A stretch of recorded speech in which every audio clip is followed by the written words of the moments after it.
Hey folks, or good day everyone. So now let's try to let's try to explain what is the design pattern is and differentiate the three main categories of design pattern. So first, what is design pattern? So when I talk about design pattern, this is a design pattern reusable, reusable, yeah, reusable, and also and proven siya proven for a proven solution to a common bali to a common software problem. Like this is if sa to as a developer design pattern, we use patterns uses patterns to save time, avoid avoid po ni siya, avoid mistakes, write write the code clear clearer. And also, when I talk about design pattern, it helps our code to maintainable code.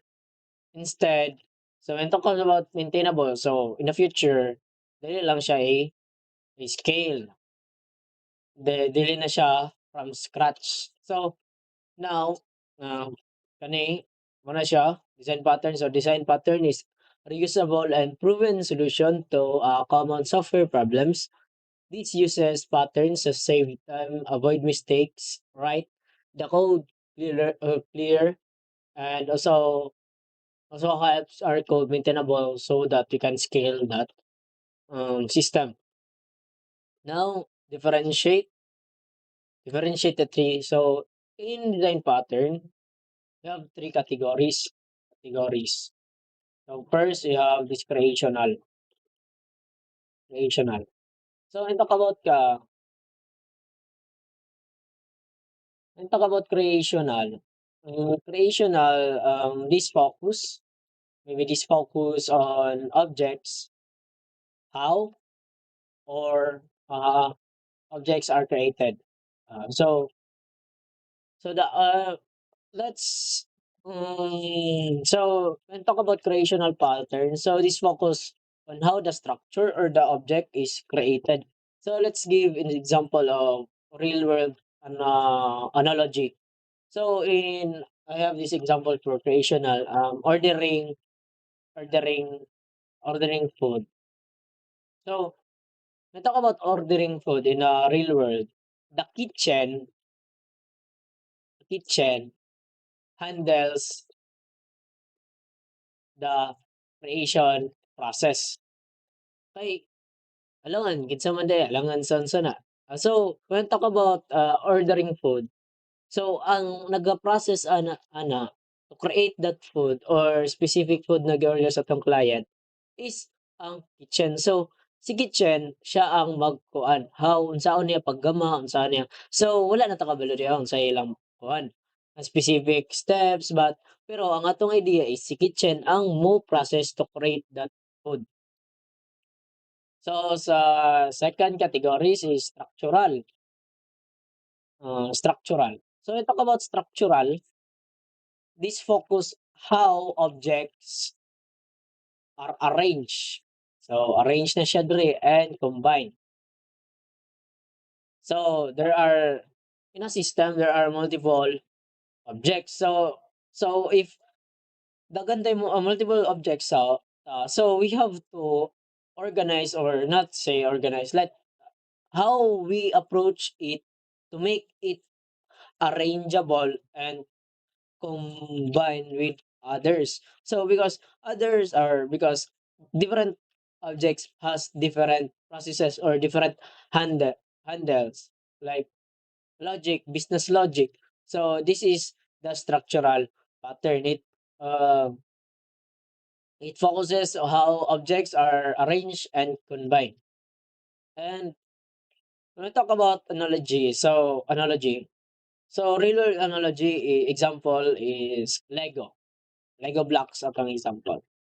Why Lego blocks? Because when we create kuan sa Lego, kailangan nato siya i-arrange to create a specific or a unique or let's say output. Like we have to create this boat. So kailangan nato siya i-arrange para ma-create ng boat. Pieces, pieces connect to form bigger identity identified structures. So muna siya ang kuan sa structural. So you have to arrange or combine different Legos blocks to create a mm, big structures. Then the third one is the behavioral. So ito talks about behavioral. Bali, this focus how objects communicate, communicate and interact with each other. So let's talk about behavioral. When we click something or we submit, so there are behaviors or interaction with other objects or communication. So the real world analogy in this category of pattern is the teacher and the student. Let's take this as an example for the behavioral. So teachers and students are different role in a school.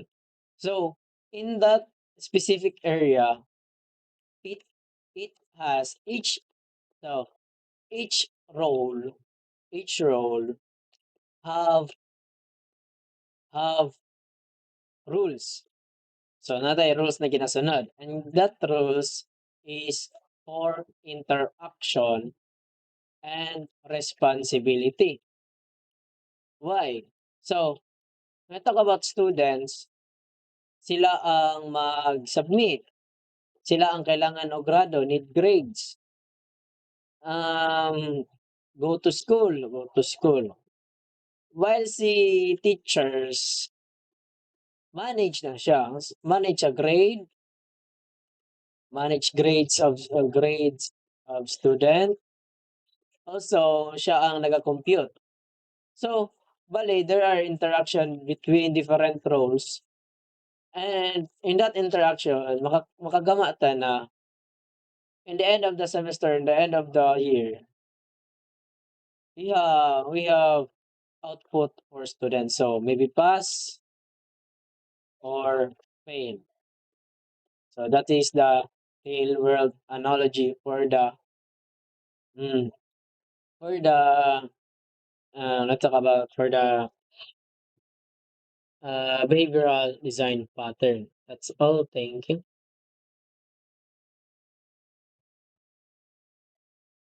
Now let's explain part two, the creational patterns in action. So we have to choose one creational pattern, singleton or factory method or builder. So I have selected or choose the factory method. So factory method. So in this method or in this pattern, the problem it solves. Let me type the problem. The problems it solves.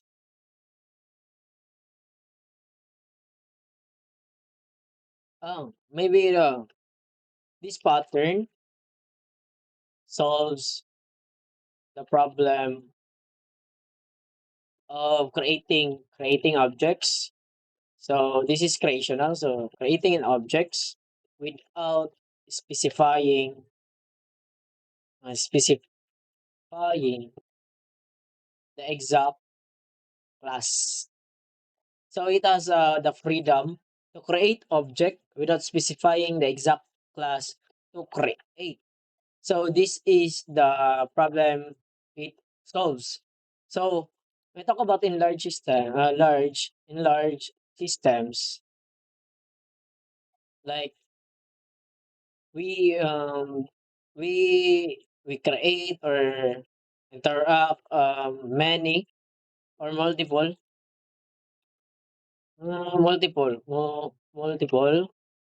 types multiple types of objects.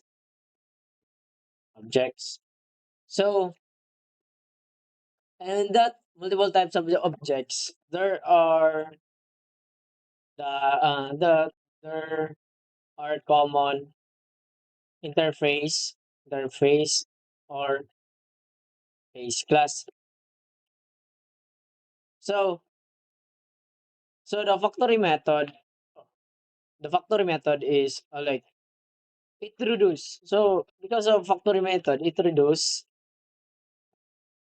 coupling between client client code and concrete implementation implement implementation.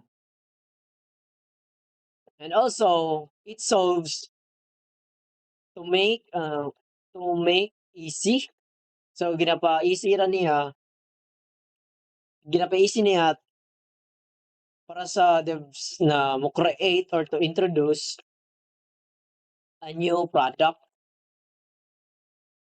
types without diskanwalay with without changing the client code.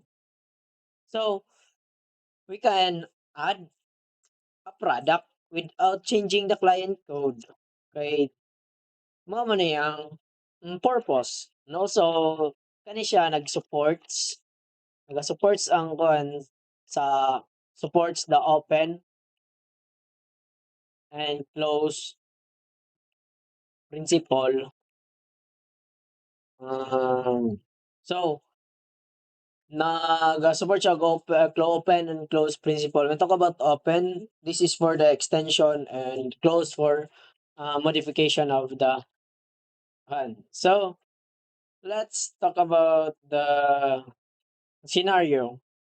So scenario sa creational pattern. So a scenario natay document, editor, application.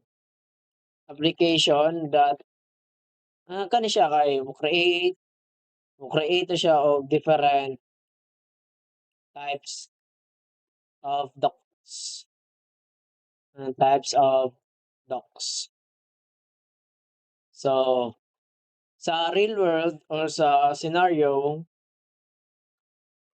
naatay naatay interface or let's say docs sa kuan we have abstract class or maybe interface and kani is pwede na to siya tawagon document. And now ang concrete nato, concrete products is the type of the document. So maybe Word, PDF, spread, sheets. So that is the concrete product. And also we have abstract creator. Okay, sa nagakuan. So abstract creator, we can call this application. And sa application natay factory method na may can call that create document. So kaning create document siya ang maghusga kung unsa na document iyang i-create or to create a document. And also you have concrete let's say concrete creators. So every files, every different type of documents, we have different creators for that. So we have the Word app for the Word document and the PDF app for the PDF and the spread. Okay, SS for the SS app for the spreadsheet app. So try na og, nawa ko'y diagram diri. Ah, sa mermaid, let's say sa mermaid. Eh, so mao na yung akong pasabot. So, we have this product, and kanina product wala na siya'y, let me zoom in it first. So, naatay class interface muna siya ang kaning product, and we have this concrete products kaning product A and product B. So, mao na siya ang nag-represent sa PDF, Word, and different types of product, concrete products, while kaning document mo ni siya si product unsa ang i-generate sa creator. Then we have this abstract creator. Kaning creator siya ang siya naggunit sa factory method na mogama siya og product. And each different types of product na pud siya ay concrete creator, which is kani. So kani mao na si kani sila, kani. Si concrete ang concrete creator A and B will represent these different types of company or creators sa Word app, sa PDF app. And kani si creator represents the application, or siya ang nagunit sa factory method na ay create document, and also there are some operational. While kaning si document is kani ang nagrepresent ani si product, and kaning Word, PDF, or types of documents mo na yung nagrepresent si concrete product A and concrete product B. So mo na ang kuan. Let's X this. So mo na yang unsa na. So now, so many, uh, it said here now in the video explain at least one benefit of potential. So explain na to one benefit for single tone and one potential. So if there is an advantage using single tone, there are also disadvantage. So in the first or one benefit using single tone is that, let me type here the explanation. So using single tone pattern,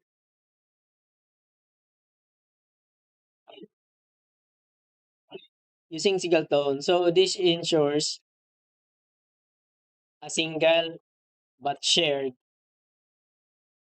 instance instance across, across double R, double S, across the entire system. So pasabot, this is useful kay one object siya na pwede siya mo-coordinate action globally. For example, let's talk about the database connection manager. So the configuration manager and the logging system.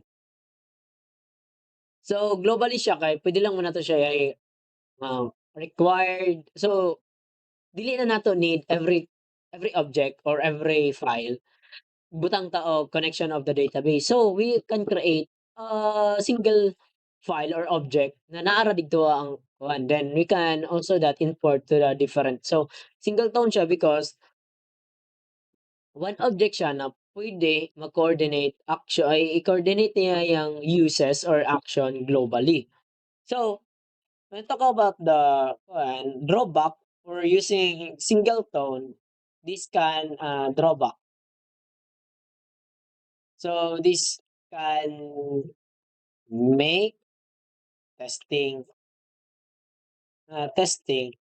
and scaling harder. Why? Because since instance is globally and tightly controlled, so the behavior of the so the behavior of the single tone like hidden global state siya, making the code harder to mock. So, isolate or extend, especially in large application. Mo na yan drawback.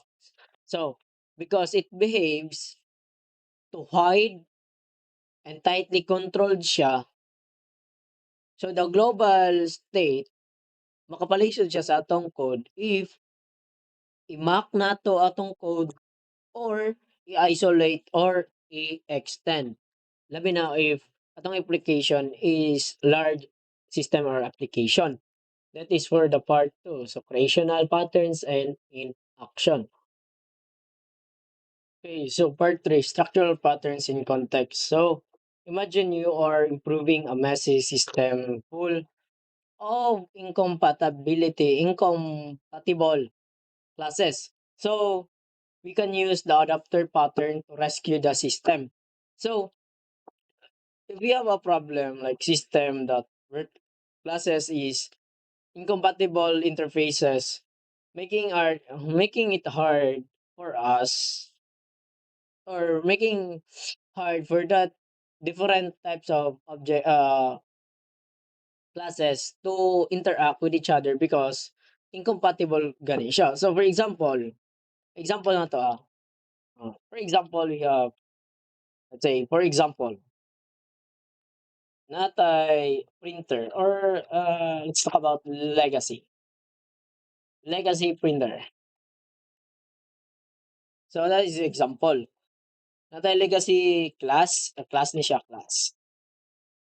And then nabutay new na interface. So let's talk modern printer. So kani siya, kaning duwa is kaning si legacy bali sinauna ni siya. So there are walay kon siya when you talk about now, so wala na siya kaya kuan sa technology. Then kaning modern is naa na, like there are different technologies embedded in this printer. So in solution for that, so that the legacy printer can connect or can do their job with the modern printer. So you have the adapter. What is adapter? So adapter is the one who adapter. So kani siya is kani ang mo connect. Ari connect i-simple na to siya. Connect the incompatible classes to work together. So mura siyang charger na kailangan kag adapter kay para kay different na may extension or na plug natay plug na duwa lang ka saksakanan. Then atong charger is tulo ka unsa na, tulo ka plug. So kailangan natong adapter na kailangan duwa lang yang plug. So we can create this. So what solution we can use? So we can use the adapter pattern because adapter pattern acts as a bridge between compatible classes or interfaces. So kung saan gina-translate as a bridge. So this translate the old translates old interface, which is kanin si legacy print class into a new one a new one so that the new system can use it seamlessly. So muna siya ang kuan sa adapter.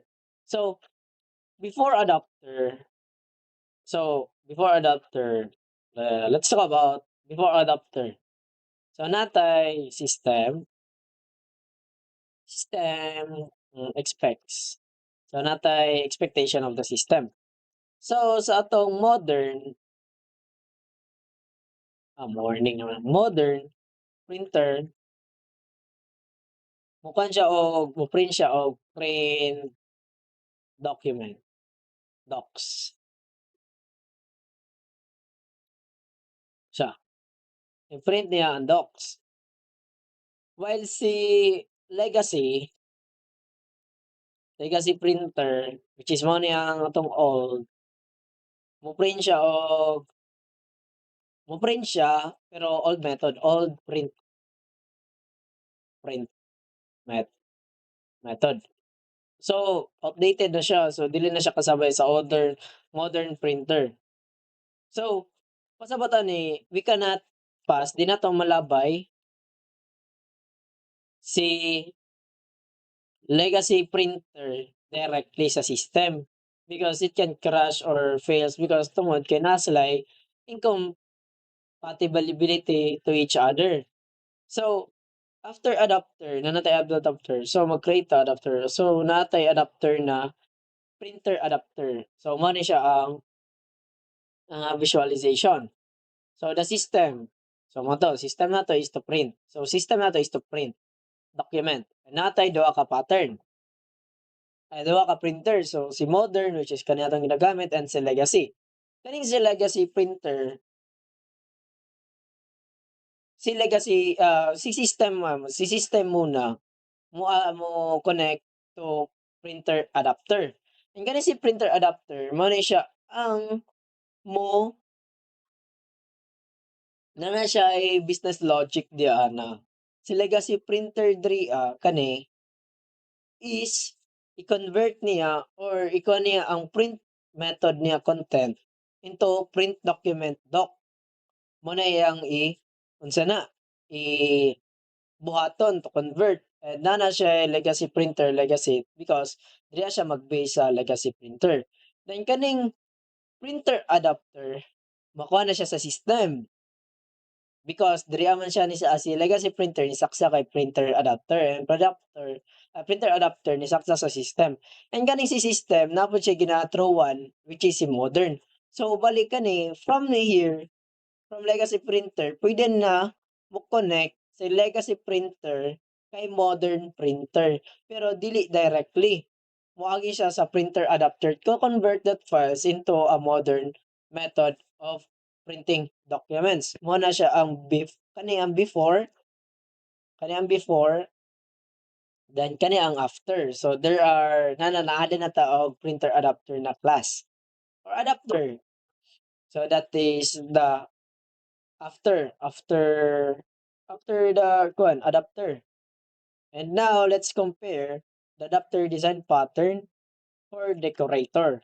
So na-explain na nato diri ano si adapter kani um, adapter acts as a bridge between ang compatible interface, translate all the interface to a new so one new system can use it seamlessly. So let's talk about kuan the let's talk about the decorator na pod. So when talk about decorator,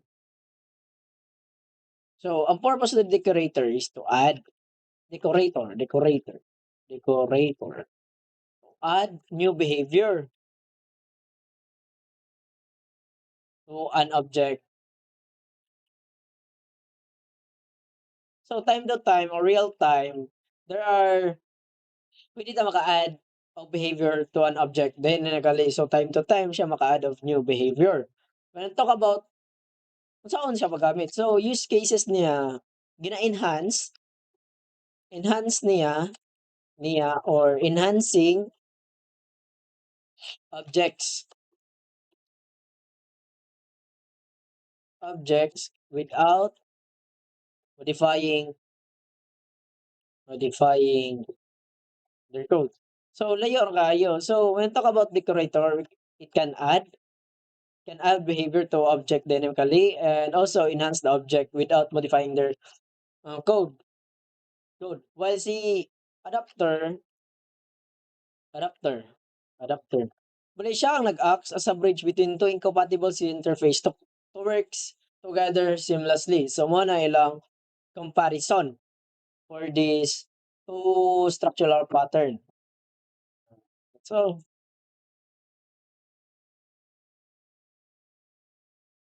Okay, let's proceed to the part 4. Hmm. Part 4. Present a scenario where observer pattern is necessary. Then also choose any behavioral pattern, strategy, command, or iterator. So for now, we have to present a scenario. So scenario in using why how like asa na to magamit sa observer pattern. So scenario diri scenario nato is a stock market application or app. So sa start market naga-monitor siya. So nag-observe siya internationally, nationally, and locally sa atong mga markets. So in this app natay price display. Also, we have this graph display para sa atong mga analytics sa mga presyuhan, sa mga real time. Also, the alert. Kani ay na alert system. So, bali kaning alert system is pwede ta nila alert if that price or kana na price or kana na market is valuable or nag-low siyang demand, nag-low siyang price, nagtaas yung price. So that is the display of our system or the scenario. So now, these displays or gani na mga displays need to update. Kailangan nila i-update whenever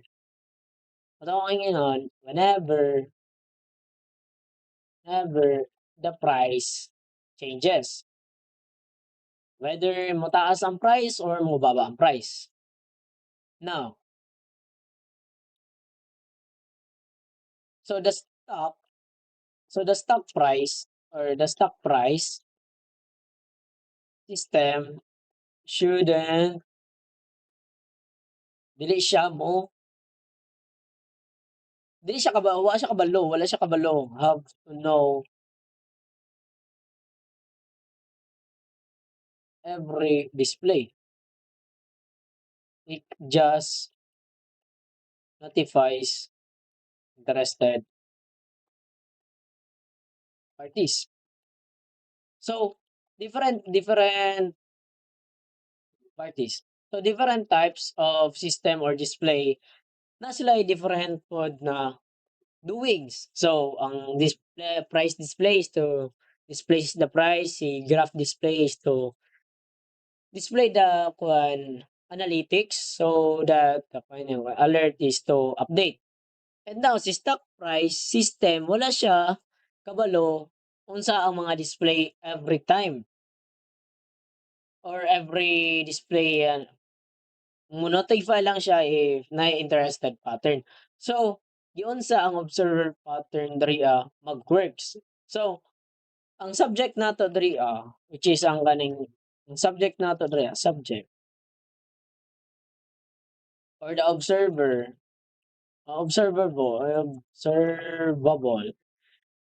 is the stock. Then ang observers, kani sila mga display, sila price, sila graph, display, og and si alert. Muna siya ang observe system. Muna siya ang ato ang observer. Then dami na communication. If natay observable, napuntay observers, wala sila communication. Communicate each other, communication. So what is the communication? So when kung ang stock mo updates, it calls the method of notify observers so that ang observers ng mga display mag-change siya, mo-update siya sa ato user which which updates all registered observer. So, mao na siya ang kwan. So, ang observable nato is si stock. Once ni si stock na i-updation, i-updates niya ang price, graph display, and si alert system. And kani sila mag-display atong updated na stock or updated na analytics, updated na price, 'di ba? So, now na ako'y kon diri like kani. So, kani siya, stock. Si stock atong observable, maka-attach siya, touch, notify observers.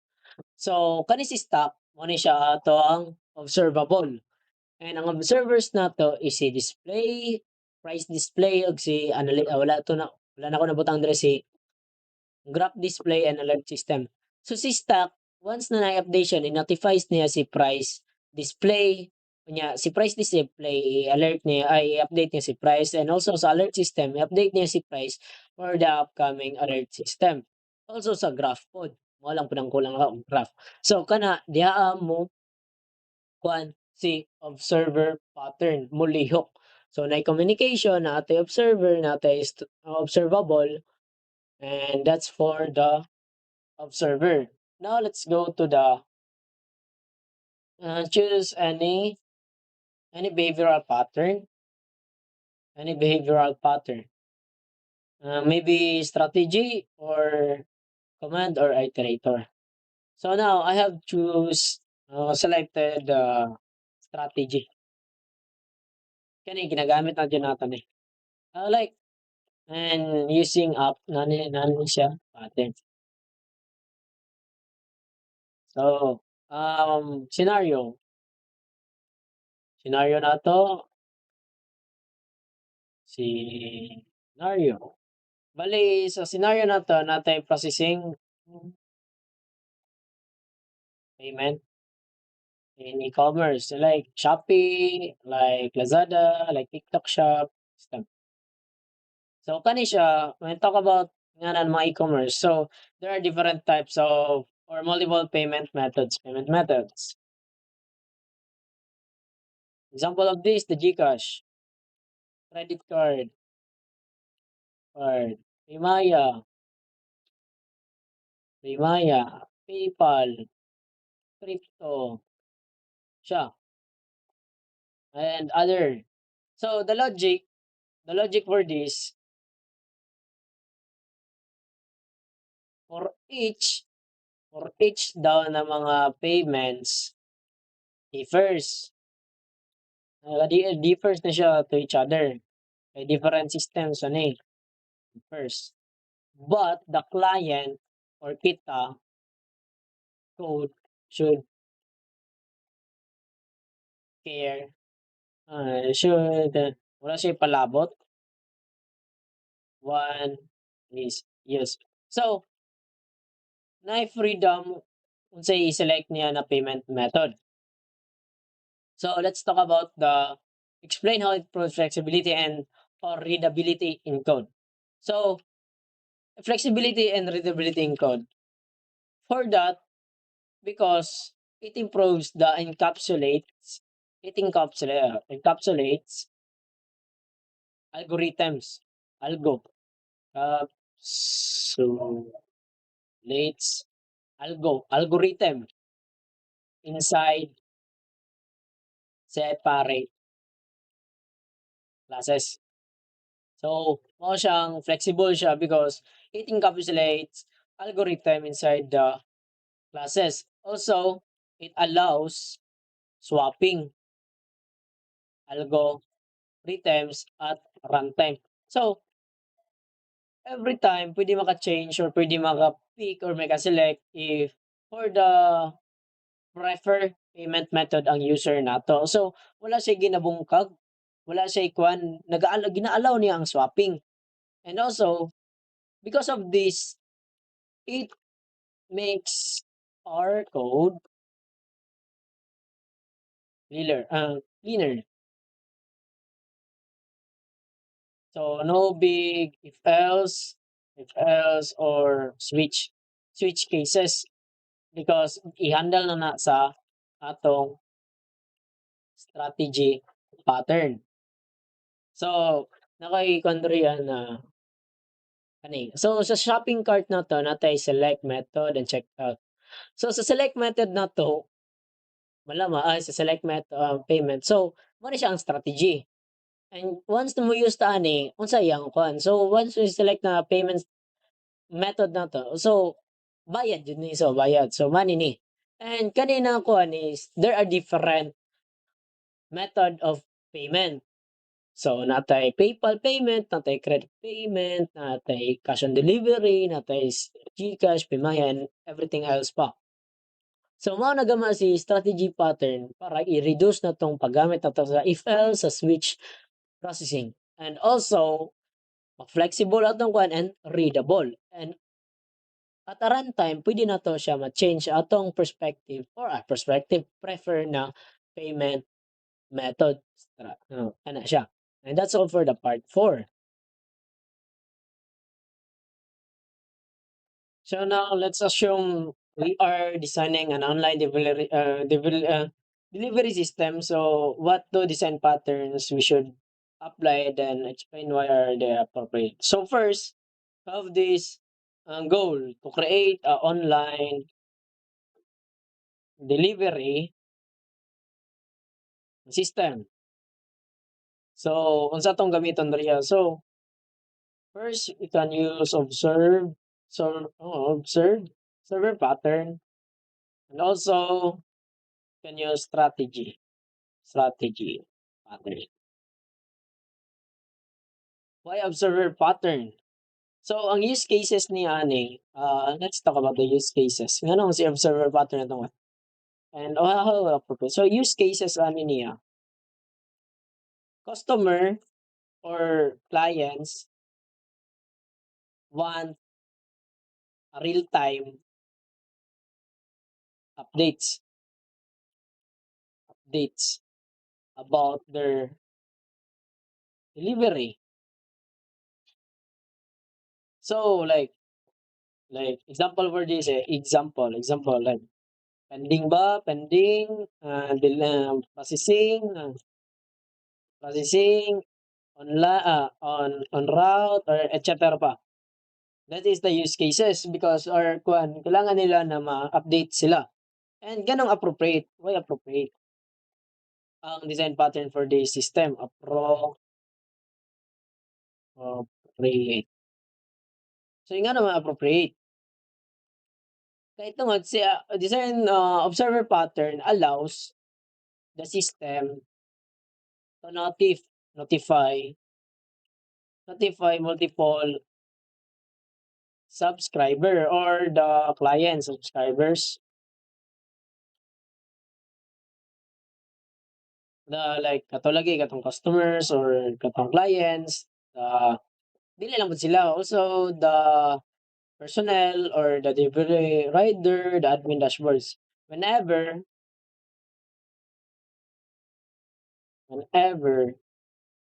the state of the order changes. So if there is a if one order has changed its status, also ang client, ang driver, ang admin, ma-notif jud na sila, like makuha po nila ang updation para walay miscommunication for that. Mao siyang appropriate so online delivery system. Also, naabot gamit ito tawag strategy pattern. Why strategy pattern? So strategy pattern, ngano strategy pattern man kay because it calculates. So if natay online delivery system, ang use cases of strategy pattern is calculating the fees of delivery or selecting the delivery routes. So there are different so dagay strategies, so different strat strategies may exist.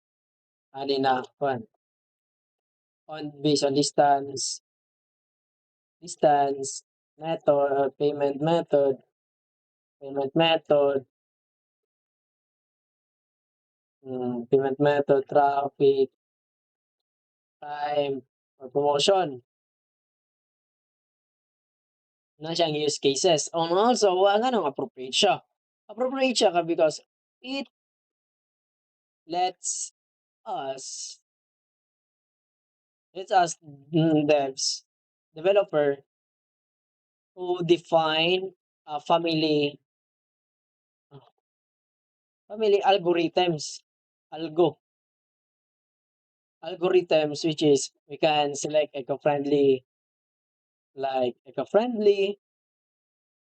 friendly delivery, and make them like interchange, like time to time pwede nila changeable